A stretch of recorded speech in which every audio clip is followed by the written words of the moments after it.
அன்பு தமிழ் நெஞ்சங்களுக்கு ஆஸ்ட்ரோ தமிழ் ராஜாவின் அன்பான வணக்கங்கள். இன்றைய பதிவில் மீன ராசி ரேவதி நட்சத்திரத்தில் பிறந்த நண்பர்களே, பகை மாறப்போகுது, கைரேகை மாறப்போகுது, உங்களுடைய பாதை மாறப்போகுது. உங்களுடைய ராசிநாதனுடைய பெயர்ச்சி குரு பெயர்ச்சியால், அதுவும் உங்களுடைய நட்சத்திராதிபதியான புதனுடைய வீட்டிற்கு செல்ல போகின்ற குரு பகவானால் உங்கள் எண்ணங்கள் ஈடேறப் போகுது, உங்களுடைய ஆசைகள் நிறைவேறப் போகுது. ஜென்மசனி காலகட்டத்தில் குரு பகவான் ஒருவனே உங்களுக்கு பக்கபலமாக இருந்து உங்களுக்கு தோள் கொடுக்கும் தோழனாக இருக்கப் போகிறார். அப்படி எந்த விஷயத்தில் உங்களை கடைத்தேற்றப் போகிறார் அப்படின்றதான் இன்றைய பதிவில் பார்க்க போகிறோம். பதிவை ஃபுல்லாக பாருங்கள். நம்ம சேனல் மறக்காமல் சப்ஸ்கிரைப் பண்ணிட்டு கூட தர பெல்லைக்கான ப்ரெஸ் பண்ணி வச்சுங்க. மேலும் நம்ம சேனலில் சனிப்பயிற்சி பலன்கள் பதிவிட்டாச்சு, பார்க்காதவங்க சேனலில் பாருங்கள், கண்டிப்பாக உங்களுக்கு பயனுள்ளதாக இருக்கும். மீன ராசி ரேவதி நட்சத்திரத்தில் பிறந்த நண்பர்களே, மீன ராசிக்கு அதிபதி குரு பகவான். ஆனால் உங்களுடைய ரேவதி நட்சத்திரத்துக்கு அதிபதி யார்? புதன் பகவான். இந்த குருவுக்கும் புதனுக்கும் கொஞ்சம் அண்டர்ஸ்டாண்டிங் இருக்காதுங்க. அதனால தான் உங்களுடைய வாழ்க்கையில் உங்கள் எண்ணப்படி உறவுகள் அமைவது கஷ்டம், உங்களுடைய எண்ணங்களை உறவுகள் புரிந்து கொள்வது கஷ்டம், உங்களுக்கு ஈக்குவலாக ஓடி உழைப்பதில் அவர்கள் அமைவது கஷ்டம். சரிங்களா?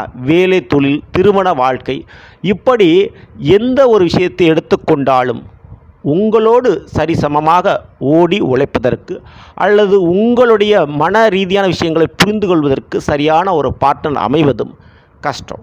அதே போல் நீங்கள் ஆசைப்பட்ட படிப்பை படிக்கிறதுக்கும் நினச்ச மாதிரி ஒரு வேலை கிடைக்கிறதுக்கும் கொஞ்சம் கஷ்டமாக தான் இருக்கும். நீங்கள் எடுக்கின்ற முயற்சி, நீங்கள் ஒரு பிளான் போட்டு ஒரு விஷயத்தை செய்யணும்னு முயற்சி பண்ணுவீங்க, ஆனால் அது வேறு விதத்தில் முடியும். ஆனால் வேறு வழி இல்லாமல் அதை ஏற்றுக்கொள்ளக்கூடிய மனப்பக்குவத்துக்கு நீங்கள் வந்துடுவீங்க. இதுதாங்க உங்கள் வாழ்க்கையில் நடக்கக்கூடிய மன அழுத்தத்திற்குண்டான காரணம். சரிங்க, அப்படிப்பட்ட அந்த மன அழுத்தம்லாம் போகக்கூடாது இந்த குரு பகவானால் நடக்கும். ஓகேங்களா? அப்படிப்பட்ட ஒரு சூழல் இப்போ நடக்க போகுது. குரு பயிற்சி நடக்க போகுது. மீன ராசிக்கு 3ஆம் ரிஷபத்தில் இருக்கக்கூடிய குரு பகவான் மே மாதம் 14ஆம் தேதி அதிகாலை 2:30 மணிக்கு மிதுன ராசிக்கு போகிறார். மிதுனம் என்பது புதன் பகவானுக்குரிய வீடு, அதுவும் அர்த்தாஷ்டம வீடு. ஸோ அர்த்தாஷ்டம வீட்டில் குரு பகவான் அமர்வுன்றது உங்களுக்கு என்ன விஷயத்தில் நன்மைகள் கொடுப்பார்? குறிப்பிட்டு சொத்து, சுகம், இவை அனைத்தையும் குடிக்கக்கூடியது இந்த 4ஆம் வீடு. அதில் குரு போய் அமர்ந்தா சொத்து, சுகம் போன்ற விஷயத்தில் ஏற்படக்கூடிய தகராறு பிரச்சனைகள் ஒரு முடிவுக்கு வரும். சொத்துக்காக சண்டை போட்டு சொத்துக்காக பகையாக இருந்த உறவுகள் இனி பாசமாக மாறுவார்கள், விட்டு கொடுப்பார்கள். சொத்தை விட சொந்த பந்தம் தான் இனி முக்கியம் என்று அந்த உறவுகள் புரிந்து கொள்வார்கள். அதேபோல் மிக முக்கியமாக அந்த படிப்பு விஷயத்தில் ஏற்பட்ட தடையானது விலகப் போகிறது. கல்வியில் கௌரவம் தேடி வரப்போகிறது. புதிய வண்டி வாகன மாற்றங்கள், தங்க நகை யோகங்களை நீங்கள் அனுபவிக்கப் போகிறீர்கள். ரேவதி நட்சத்திரத்துக்கு அதிபதியான புதனுடைய வீடு தான் அந்த மிதுனம். அதில் குருவான் போய் அமர்றார். அப்போது உங்களுடைய நட்சத்திராதிபதியுடைய வீட்டில் தான் குரு இருக்கிறார், உங்களுடைய ராசிநாதன். அப்போது நீண்ட நாள் ஆசை, பல நாள் கனவு, அந்த கனவையும் அந்த ஆசையை நிறைவேற்றி கொள்ளக்கூடிய ஒரு முயற்சியில் இந்த வருடம் இறங்கப் போகிறீர்கள். அது நடக்கும். முக்கியமாக திருமணம், குழந்தை பாக்கியம் கிடைக்கும். பிள்ளைகள் வழியில் நீங்கள் நினச்சது நடக்கப் போகிறது. ஸோ இது போக குருவான் இருக்கின்ற இடத்தை விட பார்க்கின்ற இடத்திற்கு பார்வை பலன் அதிகம். நல்ல விஷயத்தை பண்ணுவார். 5, 7, 9 இது குருவனுடைய பார்வை. அப்படி 5ஆம் பார்வையாக அவர் துலாம் ராசியை பார்க்குறாரு. உங்களுடைய மீன ராசிக்கு அது 8ஆம் வீடு.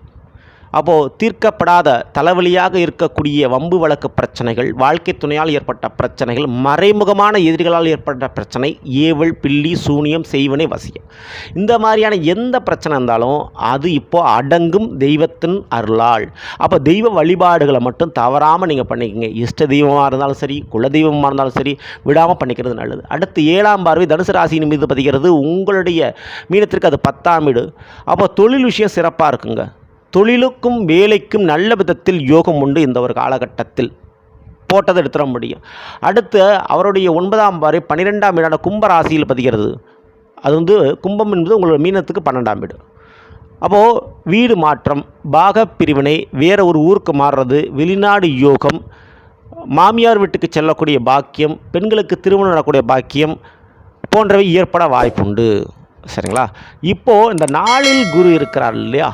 அப்போ நாளில் குரு இருக்கும்போது உணவு சம்பந்தப்பட்ட விஷயத்தில் கவனம் தேவை. அசைவ உணவு குறைச்சிக்கிறது நல்லது. தேவையில்லாத மருந்து மாத்திரைகளை தவிர்ப்பது நல்லது. சரிங்களா? கண்டிப்பாக விரதம் இருப்பது ரொம்ப ரொம்ப நல்லது இந்த ஒரு காலகட்டத்தில். தெய்வங்களுக்கு, உங்களுடைய இஷ்ட தெய்வங்களுக்கு முடிந்தளவு விரதங்களை மேற்கொள்ளுங்கள். அதில் உங்களுடைய உடற்பிணியை போக்கும். ஓகேங்களா? உங்களுக்கு வரக்கூடிய அவமானம் சம்பந்தமான பிரச்சனைகளை காப்பாற்றும். ஸோ இந்த மாதிரியான ஒரு வழிபாடுகளை தவறாமல் நீங்கள் பண்ணீங்க, மேலும் உங்களுக்கு நன்மைகள் நடக்கும். ஜென்ம சனி உங்களுடைய ராசியில் இருக்கிறார், அதை மறந்துடாதீங்க. அதனால் கண்டிப்பாக உழவாரப்பணி, கிரிவலம், மலையேறி சென்று முருகன் வழிபாடு, பாத யாத்திரை போன்றவற்றை வழக்கமாக கொண்டிருங்கள். 7 சனி உங்களை பெரிதும் பாதிக்காது. இந்த வீடியோ பிடிச்சிருந்தால் லைக் பண்ணுங்கள், மற்றும் ஷேர் பண்ணுங்கள், மறக்காம நம்ம சேனலை சப்ஸ்கிரைப் பண்ணி வச்சுக்கோங்க. அடுத்த வீடியோவில் நன்றி, வணக்கம். அன்பு தமிழ் நெஞ்சங்களுக்கு ஆஸ்ட்ரோ தமிழ் ராஜாவின் அன்பான வணக்கங்கள்.